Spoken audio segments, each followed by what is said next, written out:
Hi students எல்லாரும் எப்படி இருக்கீங்க? ஸோ இன்றைக்கி ஒரு சூப்பரான ப்ராப்ளம் நான் மீட் பண்ணுறேன். என்ன அப்படின்னா ஒரு கன்ஃபியூசிங்கான ப்ராப்ளம் நீட் 2025 கேட்டது. ரொம்ப ஈஸியானதாக இருக்குது, டைரெக்டானதாக இருந்தாலும் இது ஸ்டூடெண்ட்ஸை கன்ஃபியூஸ் பண்ண ஒரு நல்ல ப்ராப்ளம் இது. இதை நீங்கள் லேர்ன் பண்ணிக்கிட்டிங்கன்னா அடுத்தடுத்த இயர்ஸில் நீங்கள் நீட் எழுத போகிறீங்க, ஜேஇ எழுத போகிறீங்கன்னா கண்டிப்பாக இது ரொம்ப யூஸ்ஃபுல்லாக இருக்கும். But very simple to understand, but confusing. First time பார்க்குறவங்களுக்கு கண்டிப்பாக கன்ஃபியூஸ் ஆகும், பட் இட்ஸ் வெரி ஈஸி. எப்படி பண்ணுறதுன்றதை பார்க்கலாம். இப்போ தான் நம்ம சேனலுக்கு நீங்கள் ஃபஸ்ட் டைம் வந்திருக்கீங்கன்னா மறக்காம என்ன பண்ணி வச்சுக்கோங்க, சப்ஸ்கிரைப் பண்ணி வச்சுக்கோங்க. ரெகுலராக நம்ம சேனலில் இந்த வீடியோஸ் வந்துட்டு let's go into the video. So இந்த கொஸ்டின் பாருங்கள் என்ன கொடுத்துருக்கான் அப்படின்னு. So in an oscillating spring mass system, oscillating spring mass சிஸ்டம்னா ஒரு ஸ்ப்ரிங்கு ஒரு mass. Okay, spring is connected to a box filled with a stand. சாண்டுனா என்னது? அந்த மாசியம் தானே ஆசிலேட்டிங், அந்த மாசியம் அது வந்து இங்கே சாண்டு. மாசியமுக்கு பதிலாக அந்த ஒரு பாக்ஸில் ஃபுல்லாக சாண்ட் இருக்குது. Okay, oscillating field with sand. As the box oscillates, the sand leaks slowly out of the box vertically. அப்படின்னா என்ன அர்த்தம்? vertically லீக் ஆகுது அப்படின்னா it's going to be a vertical SHM அப்படின்னு சொல்லி அர்த்தம். vertical spring mass system அப்படின்னு சொல்லி அர்த்தம். அவங்க கொடுக்குற க்ளூ புரியுதா? அந்த சாண்ட் லீக் ஆகுறது வந்து vertically லீக் ஆகுது அப்படின்னு சொல்லியிருக்காங்க. தட் இஸ் verticallyனா ஸ்ப்ரிங் இப்படி ஆசிலேட் ஆகுது, vertical SHM. Okay, and so that the average frequency omega and average amplitude of the system changes with time அப்படின்னு சொல்லி கொடுத்துருக்கான். ஆவரேஜ் ஃப்ரீக்வன்சி ஆவரேஜ் ஆம்ப்ளிடியூட்னாலே நம்ம என்னமோ புதுசாக ஏதாவது இன்டகிரேஷன் பண்ணணுமோ அப்படின்னு நம்ம நினச்சிரும். அப்படி கிடையவே கிடையாது.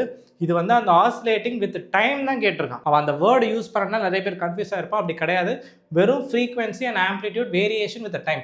Omega of t, a of t தானே கொடுத்துருக்கான். டைம் டிபெண்டன்ஸ் தான் கேட்டிருக்கான். ஜென்ரலாக ஆவரேஜ்னா constant, so you should not get confuse.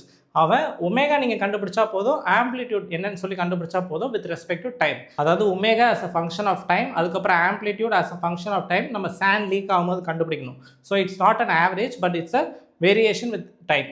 So of the system changes with time, which one of the following options systematically depicts these changes correctly.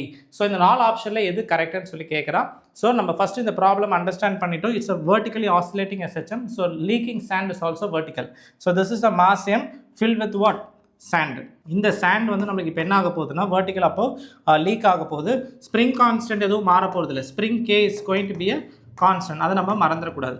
First நம்மளுக்கு என்ன தெரியும் அப்படின்னா மாசியம் டிக்ரீசஸ் வித் டைம். யாருக்கா அதில் டவுட் இருக்கா? நம்ம vertically ஆசிலேட் ஆகும்போது மாசியம்லேருந்து என்ன ஆக போகுது? சாண்ட் வந்து டிக்ரீஸ் ஆகிட்டே இருக்க போது, மாசம் டிக்ரீஸ் ஆகுது. இப்போ நம்மளுக்கு ஜென்ரலாக டைம் பீரியட் ஃபார்முலா என்ன தெரியும்? வெர்டிக்கல் எஸ்ஹெச்எம்க்கு T = 2π√m/k தெரியுமா? அப்போ ஒமேகா என்னது? ஒமேகான்றது √k/m தானே. அதில் யாருக்கா டவுட்டு? இல்லை. இப்போ வெரி சிம்பிள், கவனிங்க. இப்போ டைம் போக போக, தட் இஸ் டைம் இன்க்ரீஸ் ஆக ஆக நம்மளுக்கு மாஸ் குறையும். நான் எழுதுனது கரெக்டாக புரியுதா? டைம் இன்க்ரீஸ் ஆக ஆக மாஸ் குறையுது. மாஸ் குறைய குறைய, கேர்ஃபுல்லி லிசன் ஹியர், மாஸ் குறைய குறைய ஒமேகா என்ன ஆகிட்டே வரும்? They are inversely connected. Mass குறைய குறைய ஒமேகா என்ன ஆகிடும்? இன்க்ரீஸ் ஆகும். ஸோ இதை கிராஃபாக போட்டால் எப்படி இருக்கும்? ஸோ எக்ஸ் ஆக்சிஸில் டைம் இன்க்ரீஸ் ஆகிட்டே போகுதா? டைம் வந்து இந்த இடத்துல 0. இங்கேருந்து டைம் இன்க்ரீஸ் ஆக ஆக மாஸ் என்ன ஆகிட்டே வரும்? ஸோ டைம் இன்க்ரீஸ் ஆகுது, மாஸ் குறையுது. அப்போ ஒமேகா கண்டிப்பாக என்ன ஆகும்? இன்க்ரீஸ் ஆகும். ஸோ நீங்கள் பார்க்கலாம், இந்த 4 கிராஃபில் இன்க்ரீஸ்ன்றது ஒரே ஷேப் தான். அதனால் நம்மளுக்கு டவுட் வேண்டாம், இது காம்ப்ளெக்ஸாக இருக்க போதுலாம் நினைக்க வேண்டாம். இட்ஸ் அ ஸ்டாண்டர்ட் கிராஃப், இப்படி தான் இருக்க போகுது. நீங்கள் வேணால் செக் பண்ணிக்கோங்க. இன்க்ரீஸ் ஆகிற எல்லா கிராஃப்மே இந்த ஷேப்பில் தானே இருக்குது. ஸோ அதனால் டவுட் வேண்டாம். ஸோ இது வந்து ஒமேகா டி இப்படி தான் வேரி ஆக போகுது. ஸோ என்னென்ன ஆப்ஷன்ஸ் நம்மளுக்கு கரெக்டாக இருக்கலாம் அப்படின்னா, ஒமேகா இது கிடையாது. ஓகே, ஏன்னா இது டிக்ரீஸ் ஆகுது, இதுலேயும் இன்க்ரீஸ் ஆகுது, இதுலேயும் இன்க்ரீஸ் ஆகுது, இதுலேயும் இன்க்ரீஸ் ஆகுது. ஸோ இந்த C2, 3, 4ல் ஏதாவது ஒரு ஆப்ஷன் இருக்கும். இப்போ அடுத்து நம்ம செக் பண்ணலாம். இப்போ நம்ம ஆம்ப்ளிடியூட் செக் பண்ணலாமா? நம்மளுக்கு என்ன தெரியணும்னா, இது வந்து ஆம்ப்ளிடியூடோட டெரிவேஷன் பேசிக்காக. ஓகே, ஸோ இப்போ நம்மளுக்கு ஆசிலேட் ஆகுதா? இப்போ மேக்ஸிமம் ஆம்ப்ளிடியூடுன்றது என்னென்னா மேக்ஸிமம் டிஸ்பிளேஸ்மெண்ட், கரெக்டாக? So A is nothing but what?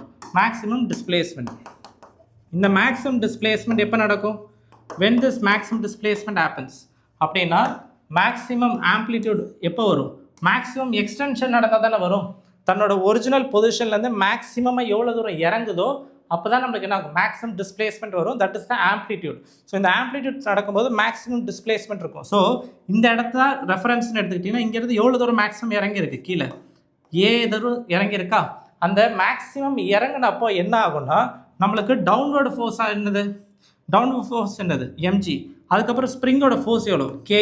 இது ரெண்டுமே என்னவாக இருக்கும்? ஈக்குவலாக இருக்கும். ஸோ மேக்ஸிமம் கண்டிஷன் அப்போ this is the condition obeyed.